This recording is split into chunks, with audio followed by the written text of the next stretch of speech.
Hi guys, good bad ugly കണ്ടുവന്നിരിക്കുകയാണ്. നമ്മുടെ Lulu PVR കൊച്ചിയിൽ നിന്നാണ് നമ്മൾ പടം കാണുന്നത്. ഹൗസ്ഫുൾ ഷോട്ടാണ്. അത് OD1-ലാണ്, വലിയ സ്ക്രീനാണ്, ഫുള്ളായിരുന്നു പടം. അപ്പോൾ നാലാമത്തെ പടമാണ്, 10-ാം തീയതി ഇറങ്ങിയ നാലാമത്തെ പടം. ബാക്കി 3 പടങ്ങളിലെയും നമ്മുടെ ഒപ്പീനിയൻ നമ്മൾ ഷെയർ ചെയ്തിരുന്നു. എല്ലാവരും കാണുക, സപ്പോർട്ട് ചെയ്യുക. അപ്പോൾ അദിക് രവിചന്ദ്രൻ സംവിധാനം ചെയ്ത ഗുഡ് ബാഡ് അങ്കിളി, നമ്മുടെ അജിത് കുമാർ, തല എന്ന് വിളിക്കുന്നില്ല, ഇവിടെ അജിത് കുമാർ അഭിനയിക്കുന്ന പടം. അപ്പോൾ ഈ അദിക് എന്ന് പറഞ്ഞ ആള് കട്ട അജിത് ഫാനാണ്. തല ഫാൻ എന്ന് തന്നെ പറയാം. തല എന്ന് വരുന്നു പറഞ്ഞങ്ങനെ ശീലമായല്ലോ. അപ്പോൾ ആൾക്കറിയാം എന്താണ്, എങ്ങനെയാണ് അജിത്തിനെ കൊണ്ട് ചെയ്യിക്കുന്നത്, എങ്ങനെ കൊടുത്താലാണ് അജിത്തിൻ്റെ ഫാൻസിനെ ഇഷ്ടപ്പെടുക. ഈ പടം ശരിക്കും ഒരു ഫാൻ ബോയ്ക്കുള്ള പടം, ഫാൻ ബോയ് മൂവി തന്നെയാണ്. ഇപ്പം ലാലേട്ടൻ പൃഥ്വിരാജും ഡയറക്ഷൻ വരുമ്പോൾ പൃഥ്വിരാജിനെ അറിയാം എങ്ങനെ ലാലേട്ടൻ ഉപയോഗിക്കും. അതുപോലെ തന്നെ മാസ് എന്ന് പറഞ്ഞാൽ ലെവൽ മാസ്, കോസ്റ്റ്യൂംസ്, ഡ്രസ്സൊക്കെ, കോസ്റ്റ്യൂമിൽ ചില ഭാഗങ്ങളൊക്കെ ഉണ്ട് വേറെ ലെവൽ. പിന്നെ BGM, GVPയുടെ BGM ഇട്ട് ഇങ്ങനെ സംഭവമാക്കിയേക്കാണ്, വേറെ ലെവൽ സാധനമാണ്. 2 മണിക്കൂർ 20 മിനിറ്റ് തിയേറ്റർ പൂരപ്പറമ്പാക്കാൻ പറ്റിയ സാധനം, ആറമാതിച്ച് കാണാൻ പറ്റിയ സാധനം. പറഞ്ഞു ഇതൊരു ഫാൻ ബോയ് മൂവിയാണ്. ഇതിൽ കഥ അങ്ങനെ ഇല്ല ഇങ്ങനെ ഇല്ല എന്ന് പറയും. ഇതൊരു സിമ്പിള് കഥ.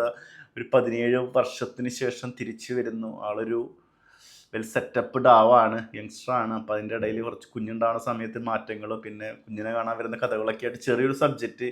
ആ വരുന്ന സമയത്ത് ഒരു ഇൻസിഡൻറ്റ്, ഇവൻ ജയിലിൽ നിന്ന് വരുന്ന സമയത്ത് മകന് പോകേണ്ടി വരുന്നൊരവസ്ഥ, ജയിലിലേക്ക് പോകേണ്ടി വരുന്നൊരവസ്ഥയൊക്കെ ആയിട്ട് കുറേ കണക്ഷനുള്ള കുറേ സംഭവങ്ങൾ, ചെറിയൊരു കണക്ഷൻ, പക്ഷേ നല്ല രീതിയിൽ അത് മേക്ക് ചെയ്ത് വെച്ചിട്ടുണ്ട്. ഫാൻ ബോയ് മൂവി അതിഗംഭീരമായിട്ട് ചെയ്തിട്ടുണ്ട്, ഒരു രക്ഷയില്ല.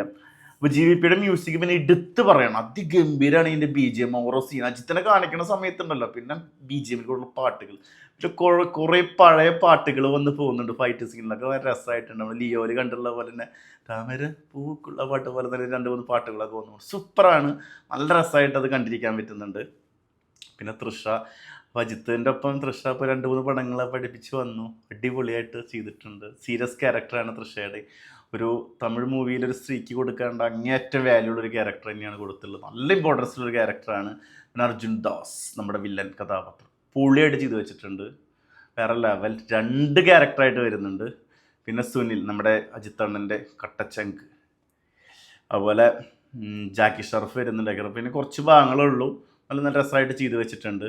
പ്രഭു, യോഗി ബാബു, ഷൈൻ ടോൺ ചാക്കോക്ക് നല്ലൊരു ക്യാരക്ടറായിട്ടോ. അത് 2-3 മിനിറ്റുള്ള 3 മിനിറ്റ് ആള് അജിത് കുമാർ അങ്ങ് ലോകത്ത് കൊണ്ടാക്കിയിട്ടുണ്ട്. ആള് ഈ പടത്തിൽ കുറേ റെഫറൻസ് കാണിക്കുന്നുണ്ട്, കുറേ സിനിമയുടെ കുറേ ഫിലിമിൻ്റെ റെഫറൻസ് കാണിക്കുന്നുണ്ട്. അജിത്ത് അഭിനയിച്ച് കുറേ പടങ്ങൾ, ബില്ലാൻ കുറേ പടങ്ങൾ, സിമ്രാൻ അഭിനയിച്ച 1-2 പടങ്ങൾ മുതൽ ഡോൺലി, ജോൺ വിക്ക് മുതലുള്ള ഇൻ്റർനാഷണൽ ലെവലിലുള്ള കുറേ റെഫറൻസുകൾ കളിക്കുന്നുണ്ട്.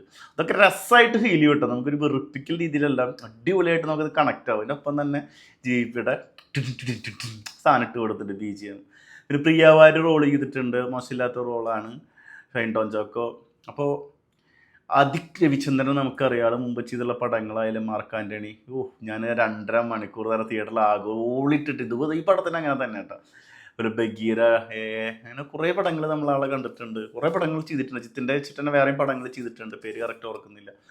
അപ്പോൾ ഇയാൾ വലിയൊരു ഫാൻ ബോയ് തന്നെയാണ്. ആ ഫാൻ ബോയ് ഇങ്ങനെയാണ് ഫാൻസിനെ ആഘോഷിക്കാൻ പറ്റുന്ന രീതിയിൽ തന്നെ എടുത്തിട്ടുള്ളത്. പാട്ടുകളായാലും കിഡ് പാട്ടുകൾ. പിന്നെ ലൊക്കേഷൻ വരുന്നത് സ്പെയിനിലാണ്, സ്പെയിൻ മുംബൈ. അല്ലെങ്കിൽ മുംബൈയിലേക്കൊരു കംബാക്ക് വരുന്ന സീനൊക്കെ ഉണ്ടാകും, നടന്നിട്ട് പോണ സീനൊക്കെ വേറെ ലെവല്.